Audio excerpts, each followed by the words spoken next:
ಆತ್ಮೀಯ H16 news ಅರ್ಥಾತ್ ಈ ಸೀತಾರಾಮ್ಗೆ ಸ್ವಾಗತ. ನಾನು MI ಅಥವಾ ಮಲ್ಲಪ್ಪ ಜ್ಯೋತಿರಾಜ್ ಮೇರೆ. ಅಂದುಕೊಂಡಂಗೆ 57ನೇ ಮ್ಯಾಚ್ದಲ್ಲಿ ನಮ್ಮ RCB ಅದರಲ್ಲೂ ನಮ್ಮ ವಿರಾಟ್ ಕೊಹ್ಲಿ ಶತಕ ಇಡೀ ಮ್ಯಾಚನ್ನು ತಿರುಗಿ ಹೋಗಿತ್ತು ಅಥವಾ ಬದಲಾಯಿಸ್ತು ಅಂತ ಊಹಿಸಿದ್ವಿ. ಏನೋ ಗೆಲ್ಲಬಹುದೇನೋ ಈ ಒಂದು ನಮ್ಮ KKR ಕಲ್ಕತ್ತಾ ನೈಟ್ ರೈಡರ್ಸ್. ಯಾಕೇನೋ ಕೊನೆ ಪಂದ್ಯನೂ ಅವ್ರಿಗೆ ಒಲಿಲಿಲ್ಲ. ಯಾಕಂದ್ರೆ ಏನು ತಪ್ಪು ಗೊತ್ತಿಲ್ಲ, ಆಡಬೇಕಾಯ್ತು ಚೆನ್ನಾಗಿ. ಅದರಲ್ಲೂ ಮುಖ್ಯವಾಗಿ ಅಲ್ಲೇ ಒಳ್ಳೆ ಆಟ ಆಡಿದ್ರು ಅವರು. ಮಳೆನೂ ಬಂದಿತ್ತು ಆಮದು ಬೇರೆ.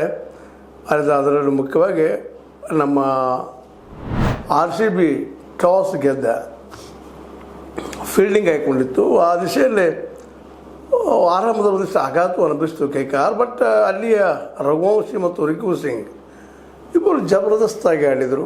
ಜಬರ್ದಸ್ತಾಗಿ ಆಡಿ ವಿಶೇಷವಾಗಿ ನಾಯಕ ಅಜಿಂಕ್ಯ ರಹಾನೆಗೆ ಒಂದಿಷ್ಟೇನೋ ನಿಟ್ಟುಸಿರು ಬಿಡುವಂಗೆ ಮಾಡಿದರು.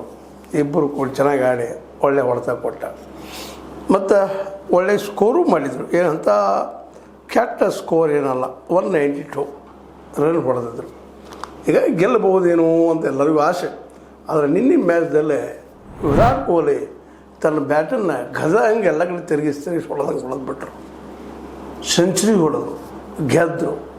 ನಮ್ಮಲ್ಲಿ ಇನ್ನೂ ಶಕ್ತಿ ಅದ, ನಾ ಇನ್ನೂ ಆಡಬಲ್ಲೆ ಅನ್ನುವಂಥ ಒಂದು ಉತ್ತರವನ್ನು ಸಹಿತ ಈ ಆಟದಲ್ಲಿ ಕೊಟ್ಟರು ಅಂತೆ.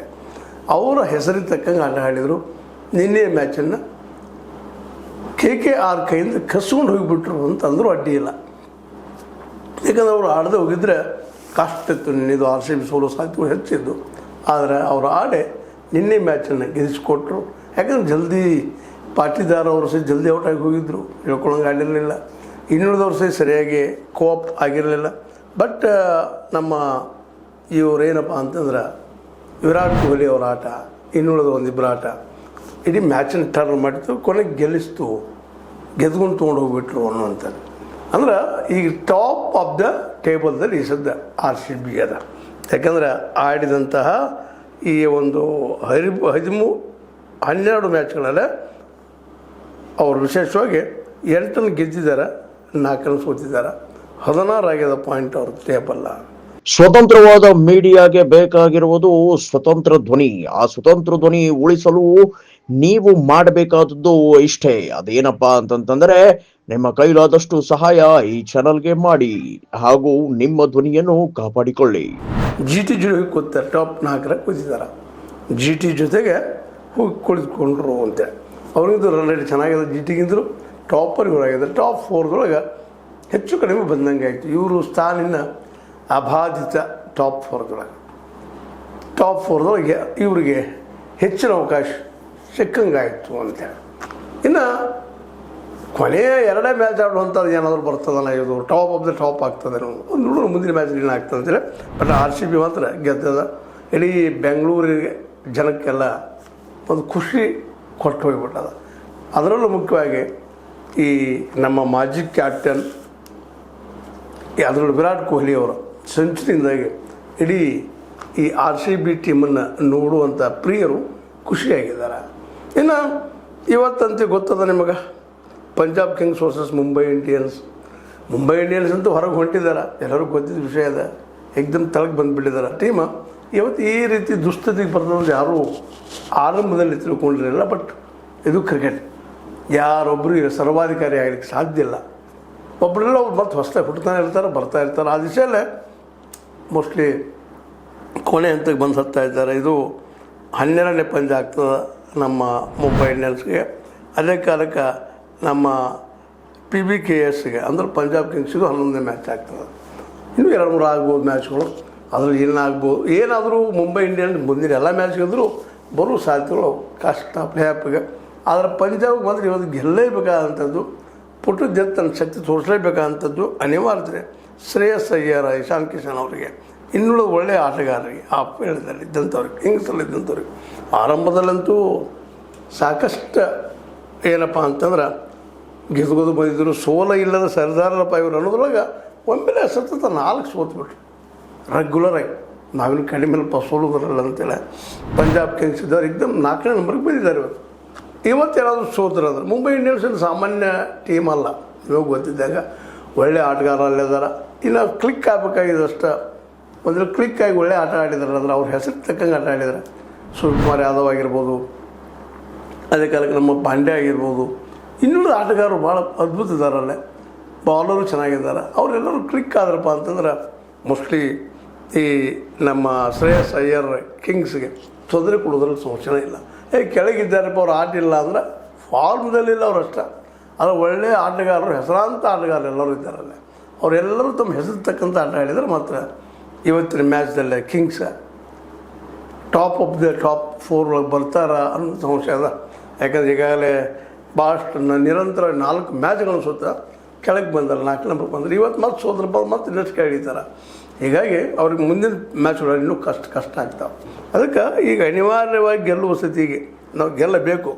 ಇಲ್ಲಪ್ಪ ಅಂದ್ರೆ ಒತ್ತಡ ಗ್ಯಾರಂಟಿ, ಹೊರಗೆ ಹೋಗುವಂಥ ಒತ್ತಡ ಬರೋ ಸಾಧ್ಯತೆಗಳಿದೆ ಅವ್ರನ್ನಂತ ಗಾಬರಿನೂ ಕಿಂಗ್ಸ್ ಅದ.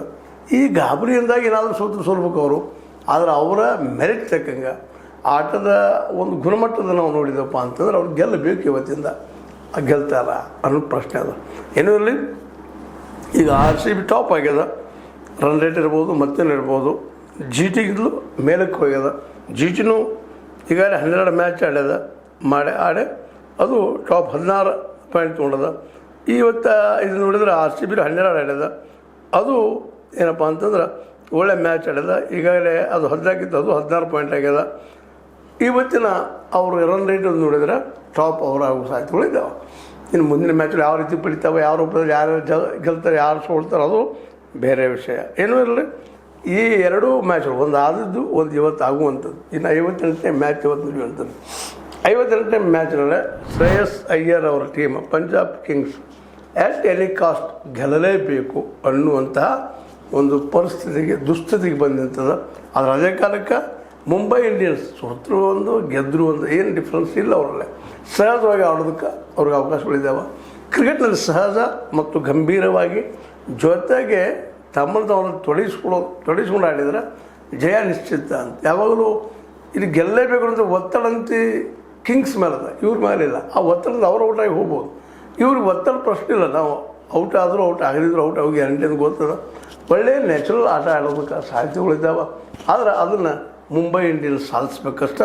ಏನಾದ್ರೆ ಇವುಗಳ ಮಧ್ಯದಲ್ಲಿದ್ದಂಥ ಈ ಒಂದು ಇವತ್ತಿನ ತಿಕ್ಕಾಟ, ರೋಹಿತ್ ಶರ್ಮಾ ಆಯಿತು, ಚಹಲ್ ಆಯಿತು, ಅದರಲ್ಲೂ ಈ ಮುಂಬೈ ಇಂಡಿಯನ್ಸ್ ಎಲ್ಲರೂ ಇವತ್ತು ತಮ್ಮ ಶಕ್ತಿ ಹಚ್ಚುವ ಸಾಧ್ಯತೆಗಳಿದ್ದಾವೆ. ಯಾಕಂದ್ರೆ ಗೌರವಿತವಾಗಿ ಅದು ಹೊರಗೆ ಹೋಗೋಣ ನಾವು ಅಂತೇಳಿ. ಅದು ಸುಳ್ಳಾಗ್ಬೋದಾ, ಸತ್ಯ ಆಗ್ಬೋದಾ, ಏನಾಗ್ಬೋದು, ಅದನ್ನು ಇವತ್ತಿನ ಆಟಗಳು ತಿಳಿಸುವಂಥದ್ದು. ಒಟ್ಟು ಇಲ್ಲಿವರೆಗಿನ ಆಟ ನೋಡಿದರೆ ಪಂಜಾಬ್ ಸರಳವಾಗಿ ಇದನ್ನು ಗೆದ್ಕೊಂಡು ಹೋಗ್ಬೇಕು ಲಾಸ್ಟ್ ಮ್ಯಾಚನ್ನು ಅಂತ ಅನ್ನಿಸ್ತದೆ. ಇನ್ನೂ 2 ಮ್ಯಾಚ್ ಇದ್ದಾವೆ ಅನ್ನಿಸ್ತದೆ. ಆದರೆ ಅಂದ್ಕೊಂಡಷ್ಟಿಗೆ ಮುಂಬೈ ಇಂಡಿಯನ್ಸ್ ಸುಲಭರಲ್ಲ, ಸರಳರಲ್ಲ, ಮತ್ತು ಅವರು ಕ್ರೀಡೆಯಲ್ಲಿ ಮಾಹಿರದಿಂದ ಭಾಳ ಜನ ಅಲ್ಲಿದ್ದಾರೆ. ನೋಡೋಣ ಇವತ್ತಿನ ಮ್ಯಾಚ. ಯಂಗ್ ಮತ್ತು ಒಂದು ರೀತಿ ಓಲ್ಡ್ ಅಂದರೂ ಅಡ್ಡಿ ಇಲ್ಲ, ಇವ್ರ ಮಧ್ಯದಲ್ಲಿ ಏನಾಗ್ತದೆ, ಯಾರು ಗೆಲ್ಬೋದು ಅನ್ನೋದನ್ನು ನೋಡ್ತಾ, ಅದರಲ್ಲೂ ಶ್ರೇಯಸ್ ಅಯ್ಯರ್ ಮತ್ತು ಇಶಾನ್ ಕಿಶನ್ ಯಾವ ರೀತಿಯಾಗಿ ಈ ನಮ್ಮ ಮುಂಬೈ ಇಂಡಿಯನ್ಸನ್ನು ಸೋಲಿಸ್ಬೋದು, ಅದು ಮುಂಬೈ ಇಂಡಿಯನ್ ಕೈಯಲ್ಲಿ ಸಿಕ್ಕ ಸೋಲ್ಬೋದು ಅನ್ನೋದನ್ನು ಇವತ್ತು ನೋಡ್ತಾ, ಇವತ್ತು ಸಾಯಂಕಾಲ 7:30 ನಡೆಯುವಂಥದ್ದು. ಅದರಲ್ಲೂ ಮುಖ್ಯವಾಗಿ ಏನಪ್ಪ ಅಂತಂದ್ರೆ ಧರ್ಮಶಾಲಾ ಗೊತ್ತದ ನಿಮಗೆ ಎಲ್ಲದಂತೇಳಿ, ಅರುಣಾಚಲ ಪ್ರದೇಶದಲ್ಲೇ ಒಳ್ಳೆಯ ಸುಂದರವಾದ ಪ್ರದೇಶ. ಅಲ್ಲೇ ಯಾರಿಗೆ ಜಾಸ್ತಿ ಸಿಗ್ಬೋದು ಅನ್ನೋದನ್ನು ನೋಡಿಕೊಂಡು, ಇದರಲ್ಲೇ ಸಪೋಸ್ ಏನಾದರೂ ಶ್ರೇಯಸ್ಸರಿಗೆ ಸಿಗ್ತಾರೆ ಅವರು ಟಾಪ್ದಾಗ ಬಂದುಬಿಡ್ತಾರೆ. ಯಾಕಂದರೆ ಈಗ ಆಡಿದಂಥ ಮ್ಯಾಚ್ಗಳಿಂದ 13 ಪಾಯಿಂಟ್ ಅವರಿಗೆ ಅದ. ಇವತ್ತಿನ ದಿನ ಅದು ಗೆದ್ದರೆ 7 ಗೆದ್ದಂಗೆ ಆಗ್ತದೆ, 4 ಸೋತಂಗೆ ಆಗ್ತದೆ. ಇಲ್ಲಿ 15 ಪಾಯಿಂಟ್ ಹಾಕೋ ಅವರು 3ನೇ ನಂಬರ್ ಬರುವಂಥ ಸಾಧ್ಯತೆಗಳಿದ್ದಾವೆ. ನೋಡೋಣ ಕೂಡ ಏನಾಗ್ಬೋದು ಅಂತೇಳಿ. ಇದು ಇವತ್ತಿನ ನಿನ್ನೆ ಆದಂಥದ್ದು ಇವತ್ತು ನಡೆಯುವಂಥದ್ರ ಬಗ್ಗೆ ಒಂದು ಸಂಕ್ಷಿಪ್ತ ವಿಶ್ಲೇಷಣೆ. ನಿಮಗೆ ಲೈಕ್ ಆಗಿರ್ಬೋದು, ಲೈಕ್ ಮಾಡಿ, ಶೇರ್ ಮಾಡಿ, ಕಮೆಂಟ್ ಮಾಡಿ, ಜೊತೆಗೆ ಸಬ್ಸ್ಕ್ರೈಬ್ ಮಾಡಿಸ್ಬೋದು. H16 ನ್ಯೂಸ್ ಅರ್ಥಾತ್ ತಿಳಿಸಿದ್ದಾರೆ ಎಂದು ಸತ್ಯದ ಕೈಗಳಲ್ಲಿ ವಂದನೆಗಳು. ಆತ್ಮೀಯ ಸಾರ್ವಜನಿಕರಲ್ಲಿ H16 ಅರ್ಥಾತ್ ಸೀತಾರಾಮದಿಂದ ಒಂದು ಮನವಿ. ಈ ಸಂಸ್ಥೆ ಭ್ರಷ್ಟಾಚಾರ, ಅನ್ಯಾಯ, ಅತ್ಯಾಚಾರಗಳಿಂದ ನೊಂದವರ ವೇದಿಕೆ. ಅನ್ಯಾಯಕೋರರ, ಭೂಗಳ್ಳರ ನಶಾ ಸಾರಾಯಿ ಮಾಫಿಯಾಗಳ ವಿರುದ್ಧದ ಧ್ವನಿ, ರೈತರ ಕೂಲಿಕಾರ ಕಾರ್ಮಿಕರ ಬಿದ್ದ ಸಮುದಾಯ ಜನರ ಧ್ವನಿ ಬೆಂಬಲವಾಗಿ ನಿಂತು ತನುಮನ ಧನದ ಸಹಾಯಕ್ಕೆ ಸಾರ್ವಜನಿಕರಲ್ಲಿ ಕೋರಿಕೆ. ದಾನದ ಸಹಾಯ ನೀಡಿ ಸ್ವಾತಂತ್ರ್ಯ ಪತ್ರಿಕೋದ್ಯಮ ಉಳಿಸಿ ಬೆಳೆಸಿ. ವಂದನೆಗಳು. ತಮ್ಮನ್ನೇ ನಂಬಿರುವ ಮಲ್ಲಪ್ಪ ಇ ಜೋತಾವರ್. ಈ ಕೆಳಗಿನ QR ಸ್ಕ್ಯಾನ್ ಮಾಡಿ ಅಥವಾ ಈ ನಂಬರ್ ಅಂದರೆ 7411402405ಗೆ ಇಲ್ಲ 9686864852ಗೆ ನೀವು ಫೋನ್ಪೇ ಮಾಡಿ, ಪೇಟಿಎಮ್ ಮಾಡಿ ಅಥವಾ ಇನ್ನಾವುದೇ ಮಾಧ್ಯಮದಿಂದ ಗೂಗಲ್ ಮೂಲಕ ಸಹಾಯ ಮಾಡಿ ಈ ಪ್ರಾಮಾಣಿಕ ಪತ್ರಿಕೋದ್ಯಮವನ್ನು ಉಳಿಸಿ ಅಂತ ಮತ್ತೊಮ್ಮೆ ಮನವಿ. ವಂದನೆಗಳು.